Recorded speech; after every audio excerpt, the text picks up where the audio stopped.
Hello, and welcome back to Slate Strategy Sessions, a podcast powered by ReWorkflow. I'm your host, John Rowand, and with me today is TJ Backofen, a Director of Custom Solutions here at ReWorkflow. Hi, TJ. Welcome to the show.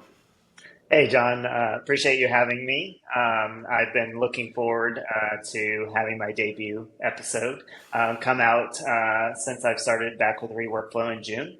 And I'm very excited to talk about what topic we have in store today. Yeah, me too. It seems like it was just yesterday you joined, but then also seems like forever as well. This was a busy summer, that's for sure. So, Absolutely. Great. Well, let's dive in. So in Slate Strategy Sessions, we field questions from our colleagues or that are sent in by listeners based on their, just questions about leadership, how to use Slate, and other related topics. If you have a topic out there and that you're listening, please feel free to email us at podcast.reworkflow or at reworkflow.com, and we'd love to have you on.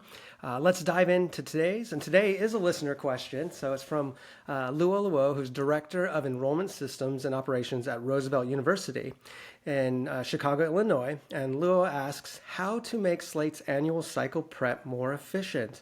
Very timely, of course, with summer ending and apps launching at schools. And so I'm very excited, again, to talk about this with you. And so before we answer the question, I thought it would be good if we give a general definition to what cycle prep is. It has many different names, I think, at different schools. So you got cycle prep, cycle reset, app cycle prep, and so they all pretty much mean the same thing, maybe just different flavors depending on the local context.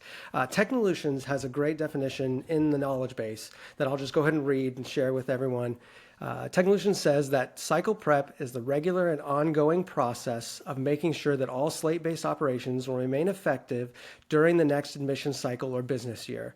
Slate stewardship is an expanded and elevated approach to cycle prep that includes scheduling any necessary cyclical updates, but focuses primarily on managing all institutional processes to ensure they are as efficient and sustainable as possible. That's a mouthful for sure. So pass it over to you, TJ. When you hear cycle prep, what comes to mind first? Yeah, I think cycle prep could be compared to spring cleaning. It's something that is absolutely necessary, but no one ever wants to do it. And then when you get into mature cycle prep, meaning your system's been around for several different cycles, you can do spring cleaning with children around. And anyone who's a parent out there knows how difficult it is to get anything done with those children around. So if you don't do it, things pile up, which makes it even harder. But if you do it, it can be sometimes tricky, depending on the time of year, how much you have stored up that you haven't really paid attention to in the past. And then, several different factors that are either in our control or out of our control, which I'm sure we'll talk about today. I think the best way to think of cycle prep is to think of it kind of in two parts. There's always that annual refresh where you're just getting to next year's app ready, or you're getting those communications set. But you should also always step back and ask yourself, what we're building, is it sustainable in our overall processes and our system governance as well? And so I think cycle prep on the surface may seem simplistic, a monotonous task, but it can also lead to much larger implications to the overall sustainability and health of your system. Yes, great. And I got to go back to that parenting analogy. I think that really resonates with me. We're in the middle of a big move, right? So we definitely know how, those kind of changes are impacted by the little ones or big ones running around. I mean, traveling with any type of child at any age is difficult enough. But John, you're doing it across the continent, and so I do not envy that. But I do have some shared experiences of systems that feel like that. Yes. Thank you. With this too, we're going to give some great resources. Our resource wiki has resources. And we shouted out the knowledge base. There's a bunch of others that we can lead others to go to other resources. So what are some other resources that someone who's just getting started with cycle prep or been doing it for multiple cycles, but they still want to refresh on how to be effective with their cycle prep? Yeah, so as always, Technolutions provides us with a lot of great in-system tools that you can utilize. Some for someone who's just beginning, you can always start with your cycle prep status page. I think about what the cycle prep status page looked like about 10 years ago when we Mm, implemented our first Slate instance. It's grown vastly, but I think as you utilize Slate and you become a mature instance, it's still not exactly what you need. And so there's no way to not have some homegrown tools as well. It's a big fan of your own system for project management outside of Slate. But if you use Slate, you can use the cycle prep status page and maybe a cool custom form, depending on what other mm. custom data sets you have in your system. But for beginners, you could also use the classroom, and for the light bulb. I think that's where you can keep a lot of your training and your institutional knowledge. Slate tries to provide you an area of the system for that as well. And then when all else fails, you have your various community forums and non-official channels, such as Slack, Facebook, and then good old email. There's various ways to get a hold of people that you can always bounce cycle prep questions off of as well, or shared experiences. Yes. Oh, wonderful. And for those listening who don't know about those resources, we'll be linking them in the show notes. So you'll be able to find how to join, for example, the Slack community, the Facebook community, where to look and resource, and in the knowledge base for these, great articles and tips. So, And John, I would also like to say, like, while they have all these official channels and they have several unofficial channels, Technolutions just has one consistent, which is to try to be present. You'll notice that all of their staff, whether in an official capacity or unofficial capacity, are really committed to helping advance their users and support their users. And I think that is what is super unique about our community and the Slate community in general. And I think complementing what Technolutions does very well is something we do here at ReWorkflow even better. I think we go above and beyond to add complement to Technolutions, and not get in their way, but also add to, the many different various channels and resources that they have to monitor. We try to contribute just as equally to maybe take the burden off of. But that's not to say you can't find that anywhere else either. We're just one of the many resources out there. We just try to take all the abundance of resources and centralize those channels into one central location. So I think it's a complement of what officially happens at Technolutions, what these preferred partners are also offering, and then anything you have internally, institutionally, I think is kind of an overall complement to making cycle prep successful. yes, great. And you'd mentioned too before. Oh, actually, I wanted to give one more shout out. You had talked about the cycle prep page or whatnot that Technicians built and how that has evolved over the last 10 years. It's becoming just getting more and more useful as they iterate on it. I'd also say with the emails coming in this time of year too, so Technician has its own kind of drip campaign for schools, reminding them about cycle prep and giving them resources. I've seen that those emails are getting even more advanced and more information, which has been great. Shout out for that as well.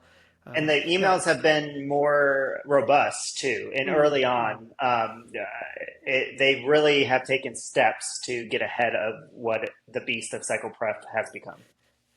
Right, getting it on our radars early because Let's speak to that. So everybody Yeah. has different schedules, of course, depending on the size of the school, when they open their apps, are they rolling emissions, blah blah, et cetera, et cetera. What would you say is an important consideration when a school is road mapping out their next cycle prep? Yes, I think the hardest challenge is cycle prep and admissions in general. It's so unique to each institution. Just like any other CRM, there are structural components to anything you do in higher education and in admissions, but how your institution does it is truly unique. So you may not always be able to find the answers that you are hoping for in as much detail as you were hoping for. So being able to adapt and understand, okay, this is base system functionality, or this is unique to our institution, and differentiating between the two, I think is the very first place to start when road mapping, when to start, where to start, and how to start. Um, Once you do that, then it will really guide you on what is the top priority, urgent. They have to be touch points within the system every year, or the cycle cannot kick off.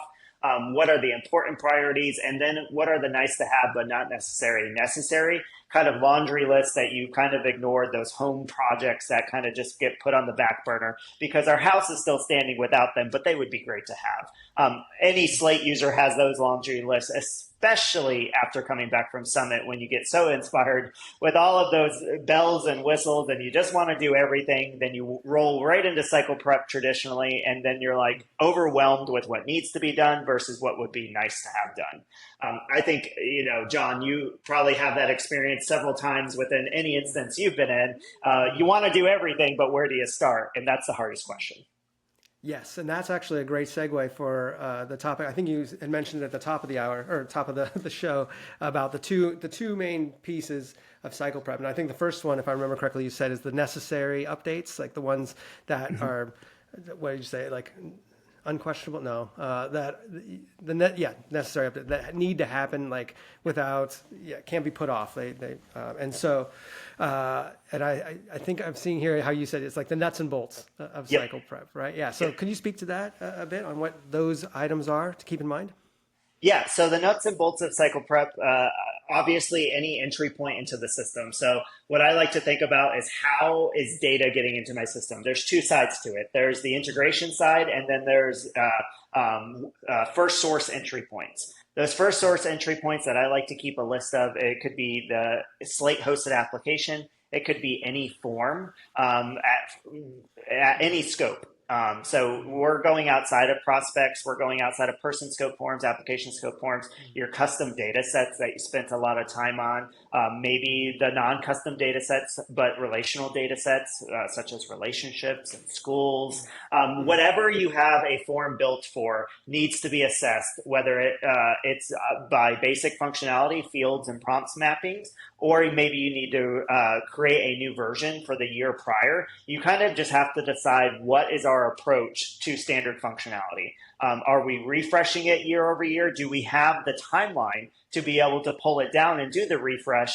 Or are we a midstream rolling admissions school where it may make more sense to create copies of these standard elements? That way we can launch one cycle while also being towards the tail end of another cycle. Your approach is really going to be specific to your admission structure at your institution. So that's kind of the first source entry points overview. The other one is the integration side.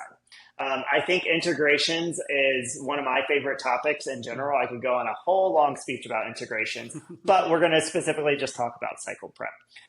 Integrations from a cycle prep standpoint, the most common one is things such as Common App, Parchment, any of those common integrations that most schools utilize to get to better build out their admissions process and their recruitment process in their system. So you'll want to pay attention to the core structural components that may be configured in integrations. One tip that I always have is make sure you check those static mappings because those are the ones that are always the most hidden, that everyone forgets about the most. It's kind of like you shove everything behind the closet, you shut the door, it's working. So, I don't need anything in that closet, which is static mapping. So why even open the door? You need to open the door because that's where most of the hidden surprises are stored, especially if you're inheriting a system mid-cycle or even at the cycle prep time period that you need to configure for the first time. Check those static mappings. Great. Yeah. Okay, and then what about on the other side? So there's certain things, of course, that are just necessities and like prompts and fields and forms and all that. That's pretty straightforward. But then how do you evaluate for the other half of the wish list items when you do cycle prep? Yes, so that's where external documentation is going to be very important. So I'm a big proponent of having some sort of project management tool. I understand every institution may or may not have those resources to support a third-party project management tool, but that doesn't mean you can't handle it yourself. I've seen very robust documentation that leverages the Slate Classroom or the Slate Scholar, and they store that training documentation in there. It could be as simple as a Google form or a Word doc. You need some sort of documentation. If you're a Microsoft school, leverage that SharePoint. If you're a Google school, leverage Google Drive. You don't have to have a third-party project management tool, even though it makes it nice. So documentation is most important, especially if you have a robust set of custom functionality in your system. If you don't document, it may as well not have been built or be functional because it's going to get lost and it's going to create more problems than it was worth investing your time in doing it. So can't say enough about documentation. If you do have documentation, then you need to follow said documentation and roll it out in a structured manner in which it won't affect anything that's ongoing in the system. Check those related data set rows, check the connection points within any of those custom data sets or those custom unique forms, or even if you're using the scheduler functionality, check any of the integrations that are kind of out of our control, but need to be configured and relied upon. There's a lot of hidden areas of Slate, especially in anything that's customized, that if you don't pay attention to it, it could come out up and bite you in the back end. And, I do not have to tell you this, John, as someone who's been in this for over, a decade now. Hidden surprises, especially during cycle prep, are not the most fun to navigate. No, they're not. Yeah. Nobody wants a surprise during cycle prep. Yeah. So, yeah. I'll just give a plug. Documentation really essential to everything in operations, but especially at cycle prep, because the whole year has gone by often since last time doing it. So you got to refresh and what did I do last year? It's you don't want to just leave that in your head. So the plug being for last episode 4 of the season with Christina Kelpie, where we talk about documentation. Highly recommend going back and listening to that if you haven't yet to get some tips on just documentation in general.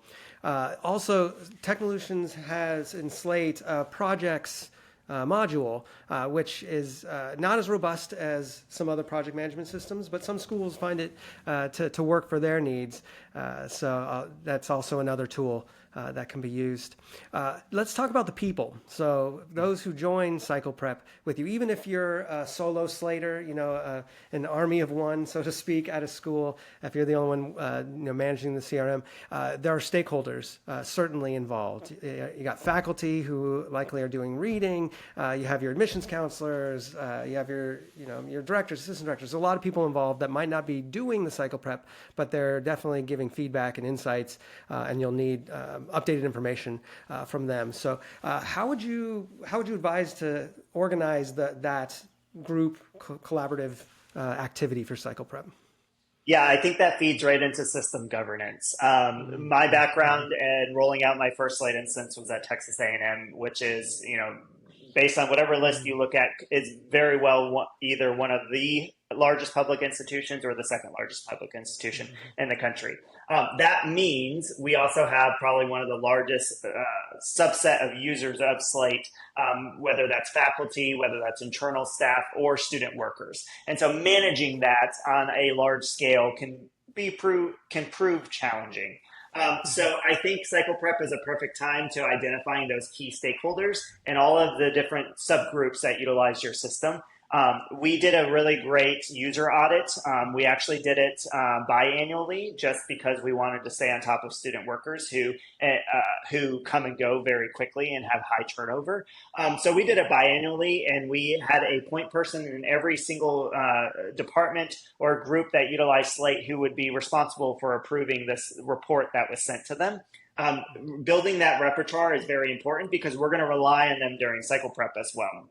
So I think cycle prep is a great time to train your users as well as to inform your users. So we would start in a traditional institution, we would start cycle prep as early as April, which is just internally getting ready to actually facilitate cycle prep. So we had in our whatever tool we had reminders to then begin generating those emails, sending announcements, letting staff know or users of Slate know that cycle prep is coming. So start documentation, start thinking about how you utilize the system, start thinking about the next cycle, because in that partnership, it becomes more efficient. If we give them no notice, which when we started, we didn't give them notice. We said, okay, it's June, let's cycle prep. And we wasted a lot of time trying to talk about, well, what is cycle prep? What are we supposed to be looking at? Being over communicative is very Hmm. important as well, especially with your users. So they're aware of what's going on. Once you start there, then you get the feedback, you get the buy-in, and you can really start understanding their pain points, their weaknesses within the system, on top of just getting the system ready for their next cycle. So it's kind of a multifaceted purpose here. Is you not only get to know your users better, you get to also understand what their system weaknesses are for future training, and then also reset the cycle at the same time. Yeah, and future enhancements too, I would say. So that's that wish Absolutely. list item. So as you're speaking with them, of course, they'll be like, "Oh, here's some pain points that you wouldn't know unless you had those conversations." And then, Yep. "Oh, well, we've seen multiple light bulb moments across the years where somebody says something, oh, that's a 5 minute fix,' and you can Right. do it with them on the call, and they're like, wow, this is going to be a game changer for me." So yeah, those conversations definitely are key. And that had me another thought that I lost. Well, what I Uh, was going to say is I oh think yeah, you go have ahead. seen it several times that, Mhm. end users of the systems kind of just put up with something that may not be working the most efficiently because they don't know it could be done Mm. better. Cycle prep is a perfect time to uncover those hidden Mhm. albatrosses that are just being dealt with and maybe inefficiencies in the system because we built that relationship to be able to have a safe space for that conversation. Yes, exactly, and that jogged my memory. And so, yeah, as schools are launching their apps right now, September's here, and they're thinking, cycle prep is, over or close to being over. From my experience for effective and efficiency in these conversations as well, I mean, January is really the kickoff day. Like, come back from holidays and start like having the updates being sent out to the departments and be like, hey, it's a new year. We're getting ready for cycle prep this summer. Let's start the conversations now. Collect the requests and feedback. Early on, give them time, especially because as summer comes, if you start in June, you have time, but a lot of people go on vacation and it's just crunched. And so again, yeah, to be effective and efficient, got to start early on cycle prep. Yeah. Yeah, I think cycle prep is also a great time to, uncover just overall communication gaps, Mm-hmm. especially because you're going to be interfacing with the people who interface with your system. I think sometimes the longer you're in the system, the harder it is to see the downstream impact on end users because you can build something that's just technically robust. But if it doesn't make sense to the end user, did you build anything that's actually usable? And in cycle prep, you can have those conversations. One thing very small outcome of cycle prep, but it had a big reward, which is identifying that our end users didn't know when we were going on holiday or didn't know when the last day they should actually submit something and expect it to be done before we go on holiday. So we have some very simple user internal communications. We don't have a user data set. We didn't need to do anything fancy. We don't want to track it. We just wanted to use Slate to let our users know, hey, for the holiday break, this is the last day we're going to accept a new project request. This is the last day we're going to send out any communications or scheduled communications. If it's received, your request is due by this day. If it's received by this date, we can guarantee it going out. If it's received after this date, it's a 50-50 chance. If it's received after this date, it will be dealt with after the break. That very simple over communication had paid dividends because it gave us buy-in, but it also made it look like it to our end users that we were in control of the system and they could trust us to maintain the Mm-hmm. system for them. So I think that little wins will come out of cycle prep conversations. The important thing is not to do it in a silo.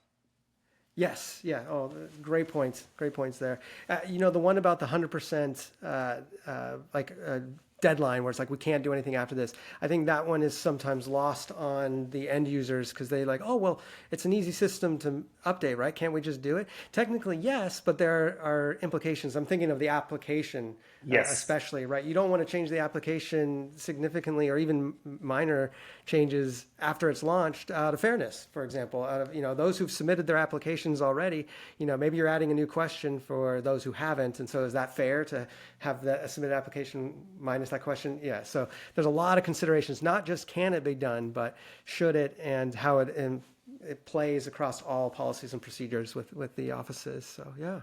An example that just came out with one of my clients was Mm-hmm. they wanted to shift from a single value field to a multi value field, or they wanted to shift from what they thought was a date data type field. It was actually a text unspecific type field, but they wanted to use the value as date. And, to a non Slate expert on the surface, that seems very simple. Just change the data type or just change from single value to multi-value. But if we're not in the system, if we're not there and we're on holiday, it's not as simple as just one person making the switch and everything's happy-go-lucky. There is a whole downstream of things. I think cycle prep is synonymous to all of that, is that what may seem minute and a one-off decision has a cascade effect all the way through launch. And so if you think about how everything's related and you make decisions, purposeful decisions based on the overall relation of all the components of Slate, you'll have a far better and easier experience year over year resetting things because you have this governance plan of your system. Great. Yeah. And with we have a couple minutes left, I'd love to just leave this open to any other tips or stories, anecdotes that you have from your journeys with cycle prep that you'd like to share with others. Absolutely. I probably have way too many for the next 5 minutes. So if anyone just wants to have a water cooler conversation, feel free to email me. My email is on the resource or the ReWorkflow website. And so I think my favorite thing to come out of the last 10 years of any cycle prep work that I've done is the idea that cycle prep isn't a one and done. It happens throughout the course of the year, depending on your institution, of course, and other factors that you can't control. But something we didn't get to touch on too much today is the retention policy and the archival policy of data in the system. Slate is not a historic reporting tool. It's a live database. And so the data that is present today may not be the data that is present 2 years in the future. And so you have to have a backup for that for historic reporting. A lot of leadership will push back and want to make Slate a historic reporting tool. It's just not designed for that. And so with that in mind, we introduced something at Texas A&M, which is biannual cycle prep. And so the thought process behind it is we do cycle prep in May. Our application launches August 1st. So May to August 1st, we are doing large scale cycle prep. But there is a few things that can't happen until after the census date or the enrollment reporting date, whatever your institution calls it. You can't do certain things. And some of those certain things for us was turning off term specific prompts and then some other reporting queries and reports that were built and predicated on old data. And so we also would like to we have a very robust retention policy in our system because with such a large prospective student and applicant pool, we have to keep the data clean. And so what we decided was sometime in October. So the census date happened sometime I think it was the third week of September. So September is the census date. And then in October, we would take another approach at cycle prep. It could also happen as late as January, just depending on the time of the year. But the point is at some point after our app launched and we considered cycle prep done, we needed to all come back to the table and rediscuss, okay, these are the final points to close out the class. Well, that can't happen in January. It can't happen in August. So we picked another date in the middle of the year, which was that biannual cycle prep. And in that meeting, we would do all the things that couldn't happen on the day the application launched. And it paid dividends. It made the laundry list of things you have to do on an annual basis much shorter. It probably cut it in half, because you did it at 2 different points of the year, which made it seem not insurmountable. It also meant that we were all attuned in our system and a system-wide cleanup twice a year instead of once a year. So it brought another training opportunity to everyone as well within the team. And, I'm a huge fan of communication and over communication. It just gave us another reason to talk more about our system and understand our system better. And so for all of those things, I think biannual cycle prep's a big win. It doesn't have to happen in September or October. It could happen in January or March. The point is you should do it more than just once a year, and you'll get a lot of benefit from that. Oh, loving that. That's great. Yeah, the biannual cycle prep. That's definitely something that I haven't utilized as much until recently, and wish I'd learned that sooner. Yeah. So, okay. Well, any last? I always like to end on if there's any last thoughts or items you want to share with the audience. No, I think my favorite topics in Slate have to really be ones that you can talk about strategy and operations and a chance to teach. I think Slate is one of those really good tools where you never master everything completely. It's always evolving and it's like a shifting landscape. And that keeps me engaged. And I hope Slate users who love it, really, it keeps them engaged as well. And so I think anyone who falls in love with the Slate product understands that the Slate you're working in today will not be the Slate you work in tomorrow. And so cycle prep should always account for that. It should always be flexible. It should always be dynamic and should try to predict the unpredictable as best as possible. Great. Loving that too. So, okay. Well, and you touched on this already a little bit earlier, but yeah, if anyone wants to reach out and connect with you, where can they find you? Yeah, anyone can find me on LinkedIn. You can find me throughout the community within the Slate forums, within Slack, within Facebook. You can always find me on the ReWorkflow website. I can be emailed very easily, Backofen@reworkflow.com. I will never turn down an opportunity to talk Slate. So do not think I'm as approachable as it can get right now. Slate is a really big passion of mine. I enjoy it probably too much. I try to set boundaries, but I really enjoy what we do here at ReWorkflow, what I get to do on a daily basis, and I love just talking Slate. Awesome. Great. Well, thank you so much, TJ, again for joining us. It was a blast. We'll definitely have to do this again in the future topics as well. Yep, absolutely. And like John said, if anyone has a topic they want to talk about, let us know. Feel free to email us at podcast@reworkflow.com, and we'll get a conversation started. Great. Yes. Okay. And so with that, we'll end on, you've been listening to Slate Strategy Sessions, a podcast powered by ReWorkflow. I'm your host, John Rowand, and please make sure to visit reworkflow.com for all of your Slate support and staffing solution needs. Until next time, happy slating out there, and we'll see you soon.